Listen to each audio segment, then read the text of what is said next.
Ma'asyiral muslimin, sidang jamaah salat Jumat yang insya Allah dimuliakan dan dirahmati oleh Allah Subhanahu wa taala.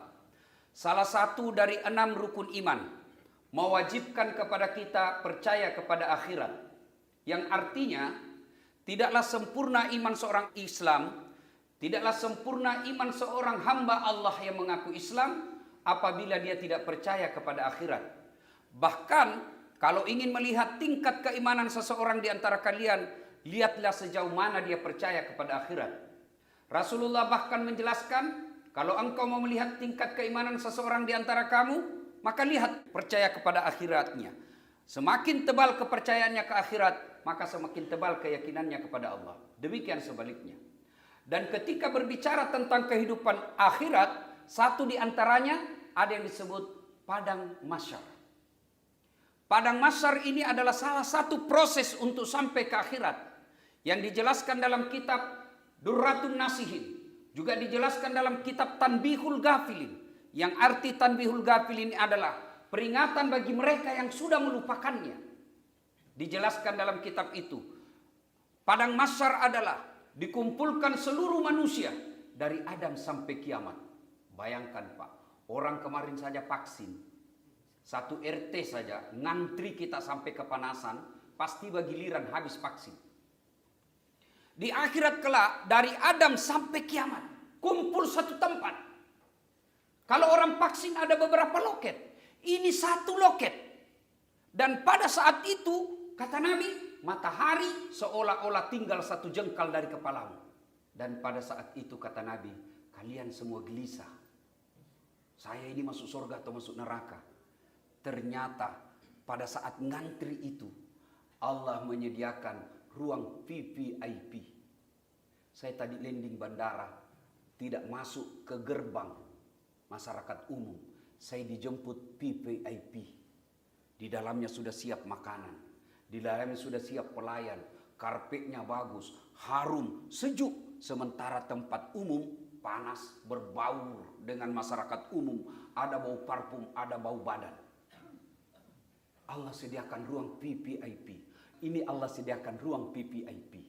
Dan di ruang itu, sambil dia menunggu gilirannya dipanggil, maka Allah bilang, kau istirahat di sini menunggu giliran. Dan di situ ada 7 golongan orang yang dilindungi. Kata Nabi, siapa mereka yang 7 golongan itu? Yang pertama, imamun adil, pemimpin yang adil. Masuklah di antaranya gubernur, wali kota, bupati, dirut, Kapolres, kepala kejaksaan, masuk di dalamnya dengan catatan adil. Kalau tidak adil, sorry, maaf, kau hanya jadi pemimpin. Bisa jadi kau penghuni neraka yang pertama. Maka merugi seorang pejabat kalau tidak memudahkan dirinya masuk surga. Merugi seorang gubernur kalau tidak memudahkan dirinya gubernur itu gampang masuk surga. Gubernur sholat jamaah duhur. Assalamualaikum. Assalamualaikum warahmatullahi. Mana ini kepala dinas pendidikan? Saya sudah berapa kali berjamaah di sini tidak pernah muncul. Ajudan telepon Pak Kadis. Pak Kadis, dicari kok Pak Gubernur. Kata beliau tidak pernah kok dilihat. Besok Pak belum azan sudah ada di masjid. Itulah hebatnya gubernur. Saya ceramah. Haram, jangan buka prostitusi. Haram minum khamar. Tetap aja jalan prostitusi. Tapi begitu seorang gubernur bikin perda, selesai prostitusi di tempat itu. Maka merugi seorang pejabat kalau tidak memudahkan dirinya masuk dalam surga. Tapi lebih merugi lagi kalau kita rakyat biasa. Kalau gubernur tidak masuk surga, dia sudah dapat gubernurnya di dunia, sudah dapat surga dunia. Tapi kalau kau pengangguran, kau sudah sengsara di dunia, sengsara kau lagi nanti di akhirat. Maka imam yang adil, Allah sediakan kau masuk deh ruang VVIP. Dengan catatan imamun adil. Seorang ulama, kalau Allah takdirkan masuk surga Pak, masuk ngantri. Ulama Provinsi Jambi, masuk surga, masih ngantri Pak. Berapa ulama di Jambi? Ada ulama NU, ulama Muhammadiyah, ulama ormas ini, ulama ormas ini. Masuk surga tapi ngantri Pak. Dari Jambung Jambon Timur, Jambung Jambung Barat, masukan banyak. Tapi begitu Allah katakan gubernur Provinsi Jambi, tidak ada saingannya Pak, sendiri dia masuk. Tidak perlu ngantri. Tapi ingat, ketika dia juga salah, gubernur Jambi, langsung didapat. Oh itu dia. Maka imam yang adil, pemimpin yang adil, gampang masuk surga. Tapi ketahuilah kata Nabi, pemimpin itu satu kakinya di neraka, satu kakinya di surga. Tinggal dia mau arahkan kemana. Satu. Yang kedua, dalam 7 golongan itu adalah orang yang menggantungkan hatinya di masjid. Apa yang dimaksud menggantungkan hatinya di masjid? Dia ambil hatinya lalu digantung di masjid. Mati kita Pak. Lalu apa yang dimaksud menggantungkan hatinya di masjid? Mereka yang tidak tenang, mereka yang tidak bahagia ketika melihat masjid tidak makmur. Alhamdulillah di masjid Pak. Nyaman di sini Pak. Cari masjid seperti ini Jambi. Karpetnya bagus. Allahu Akbar. Sound sistemnya nyaman. Terang. Alhamdulillah Pak. Sejuk pula. Maka orang-orang yang mewakafkan dirinya, mewakafkan hartanya, mewakafkan pikirannya untuk pembangunan masjid ini, Bapak sudah dapat kapling nanti di antara 7 itu. Mari hidupkan masjid. Maka Dirut Bang Jambi, insya Allah sama Pak Gubernur, insya Allah sudah ada jatahnya di sini. Biar Pak Dirut mau, kalau Pak Gubernur tidak ACC, tidak jalan. Biar Pak Gubernur mau, tapi Pak Dirut Jambi agak berat, agak susah juga. Maka orang yang selalu memikirkan masjid, insya Allah kalian dapat jatah. Tapi kan itu Dirut, berapa aja Dirut di sini Ustaz? Itu kan gubernur, berapa gubernur? Maka kami tidak masuk kategori itu. Oh wala ta'asumir rohillah, jangan putus asa. Kalian tidak punya jabatan, kalian tidak punya kewenangan, maka kalian masih punya jatah. Apa? Berjamaah di masjid. Datanglah berjamaah di masjid. Kalau sudah dibangunkan tempat seperti ini, bagus tempatnya di seperti ini, lalu kalian juga tidak datang berjamaah, mati sudah hatimu itu. Tidak perlu keluar jauh-jauh. Tinggal itu pun naik tangga. Kau dari lantai 2 naik ke sini, tidak perlu kau naik tangga, tinggal kau pencet. Sampai. Tapi ingat, ketika kau mau pencet itu setan langsung pencet arah 9. Kopi kafetaria. Itu setan. Maka ketika azan berkomandan, hayya 'alas shalah, setan mulai menggoda kau itu. Sebentar. Masih lama. Begitu sebentar main WhatsApp, berselancar di medsos, oh sudah kamat. Akhirnya setan kata, sudah terlambat, sudah kau sampai itu sudah selesai. Begitu setan menggoda kita. Termasuk bapak yang selalu terlambat sholat Jumat. Dengarin yang selalu terlambat sholat Jumat. Mereka yang sudah khatib naik dan mengucapkan Assalamualaikum warahmatullahi wabarakatuh. Bapak sah sholat Jumatnya, tapi mohon maaf, buku absennya malaikat sudah closing. Tutup, naik melapor. Jadi bapak selama ini dianggap tidak ceklok. Hadir, tapi tidak dicatat. Allahu Akbar. Sholatnya tinggal hari Jumat. 5 waktu tidak ada. Dan itu karakternya sama Pak. Coba lihat itu yang mereka selalu terlambat. Dia juga itu terlambat minggu depan. Lihat aja mereka Pak. Pasti dia juga itu yang minggu lalu. Dia lagi yang minggu depan. Dan sudah dikasih tahu begini, tidak bergetar hatinya. Kata Nabi, kaswatul qalbi. Mati hatimu. Tapi kalau sudah Bapak dengar ceramah nanti ini malu-malu cepat keluar. Masih bagus hatinya Bapak itu. Kan cuma karakternya itu paling terlambat datang, paling cepat pulang, duduk dekat pintu. Padahal hari Jumat saja sholatnya. Begitu ada masalahnya, mengaku, ya Allah kenapa kau biarkan saya begini? Kenapa kau tidak tolong saya? Padahal datangnya paling terlambat, datang paling cepat pulang. Coba lihat mereka itu nanti. Assalamualaikum. Lompat. Apa susahnya kalian selesai sholat? Gunakan waktu 5-10 menit berzikir. Minta kepada Allah. Ini kita kadang-kala lebih percaya, lebih hormat kepada Pak Dirutnya Bang Jambi, kepada Pak Gubernur, daripada kepada Allah. Kalian minta tolong kepada gubernur dan dirut, ada batas kewenangannya. Tapi kalau Allah yang kabulkan doa kalian, tidak ada satupun manusia yang mampu menghalangi kehendak Allah. Sebaliknya kalau Allah yang ingin jatuhkan kalian, jatuh. Meskipun satu dunia akan mengangkatmu. Maka datanglah minta kepada Allah. Selesai sholat Jumat minta. Ya Allah, sudah lama saya di kantor ini. Orang tua sakit ya Allah. Saya ingin rasanya kembali ke kampung. Akhir-akhir itu orang tua saya. Saya mau dekat dengannya ya Allah. Tapi pekerjaan ini menyulitkan. Tapi bagimu ya Allah tidak ada mustahil. Begitu selesai Bapak berangkat besok. Luluh hatinya Pak Dirut. Oke lah kau kembali ke kampung.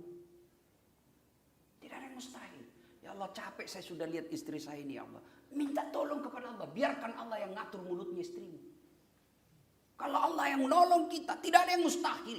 Maka minta. Ini kan kita tidak. Bertumpuk-tumpuk masalah hidup kita. Sholat hanya sekali sepekan. Itu pun hari Jumat.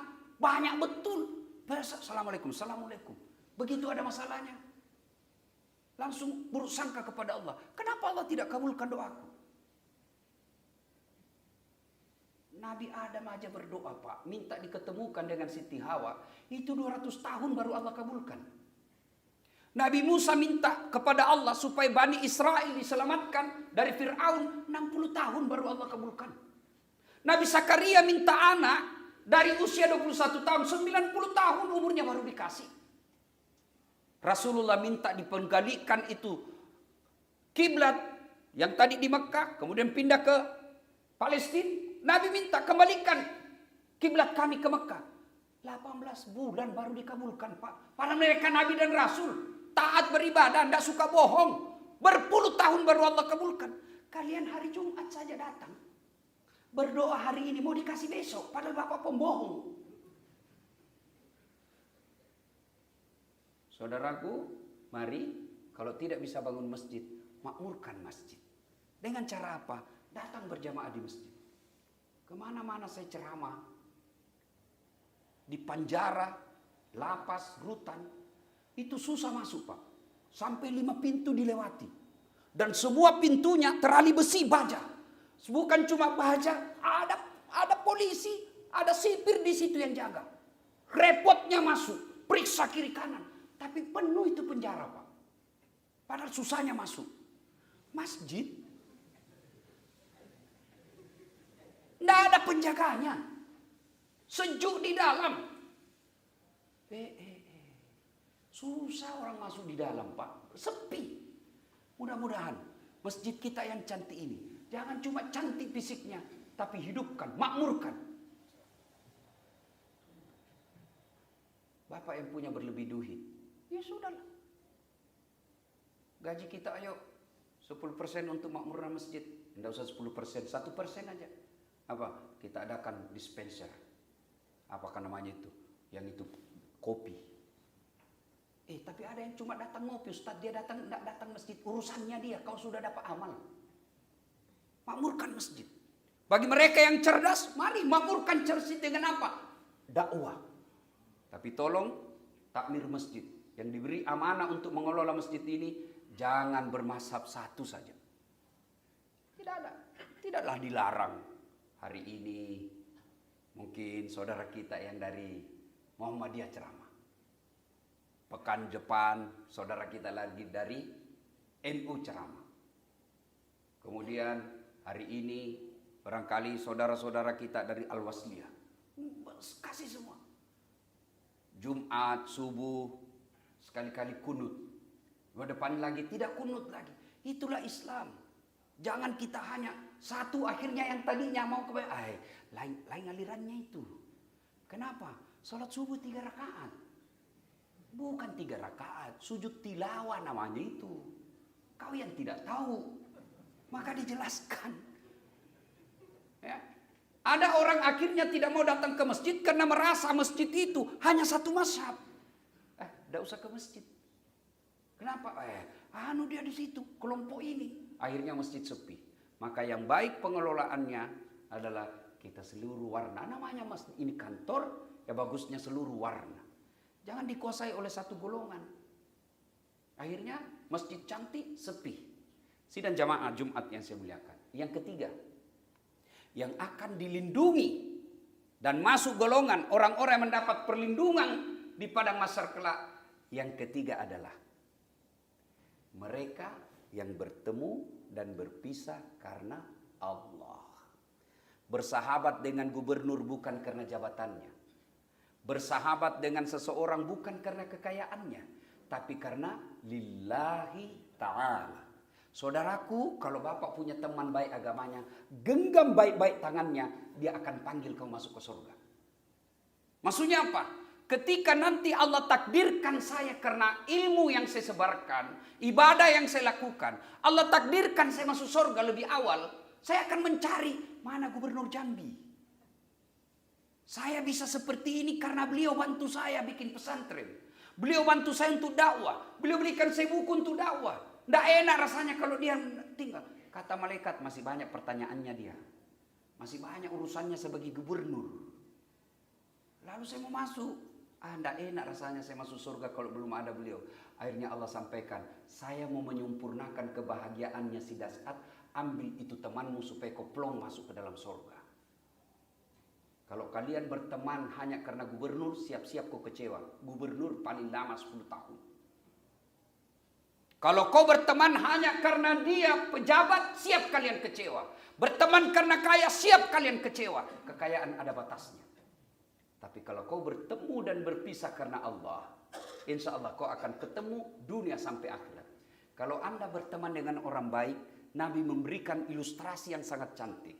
Kalau kau berteman dengan penjual parfum, kalau kau tidak dapat parfumnya, kau dapat bau harumnya. Kalau kau berteman dengan pandai besi, kalau kau tidak terbakar apinya, kau dapat hawanya yang panas. Ilustrasi sederhana. Bapak tahu kulit kambing. Biasanya kita jijik melihat kulit kambing. Pun kalau dikeringkan, biasanya masih ada bau-baunya sehingga kita masih jijik. Tapi ketika kulit kambing bertemu dengan Quran dan kulit kambing itu menjadi pembungkus Quran, maka biasanya kulit kambing yang kita jijik, malah kulit kambing itu kita cium, simpan, cium ketika mau diambil. Kenapa? Kulit kambing berteman dengan kitab suci, akhirnya juga menjadi suci. Tapi ketika kulit kambing berteman dengan drum, tahu drum, lalu dia menjadi beduk. Bukan dicium Pak, setiap saat dipukul. Kenapa? Salah memilih teman. Maka Pak Gubernur, hati-hati memilih teman. Tidak semua yang mendekati Bapak niatnya baik. Bisa jadi hanya menginginkan gula yang ada di tangan Bapak. Pak Direktur Bank Jambi, hati-hati. Tidak semua orang dekat dengan Bapak niatnya baik. Bisa jadi mengincar jabatan Bapak. Maka yang terbaik adalah sikap kehati-hatian menggunakan dan mencari teman. Sidang Jumat yang saya muliakan, ada 7 yang akan mendapat perlindungan, tapi waktu Jumat yang terbatas. Akhirnya, mari jadikan masjid ini tempat untuk mendekatkan diri kepada Allah Subhanahu wa Ta'ala. Dan ketika kita wafat, harta, rumah, kita tidak bawa Pak, kecuali yang telah kita sedekahkan. Saya sering mengilustrasikan. Pegawai Bank Jambi dimutasi ke tempat yang tidak enak. Masih ada pilihannya Pak. Apa? Pensiun dini. Seorang pegawai kantor gubernur. Pilkada kalah. Dan salah milih menang yang dia lawan. Akhirnya menjadi staf biasa. Ada pilihan? Ada. Pensiun dini. Saya merantau ke sini, ternyata di sini tidak nyaman. Ada pilihan? Ada. Apa? Saya balik lagi kampungku. Menderita di dunia, masih ada alternatif pilihan lain. Tapi demi Allah, kalau Bapak masuk kubur, senang tidak senang, tinggal kau di situ. Tidak boleh lagi kau keluar. Bahkan kalau Bapak keluar, saya pun kalau keluar lagi dari kubur, saya dibilang Ustadz jadi tuyul. Tidak ada pilihan. Dan ketika sudah masuk kubur, kata Nabi, 3 saja yang bisa menolongmu dan mengalir amal-amalmu. 1 diantaranya adalah sadaqatun jariyah.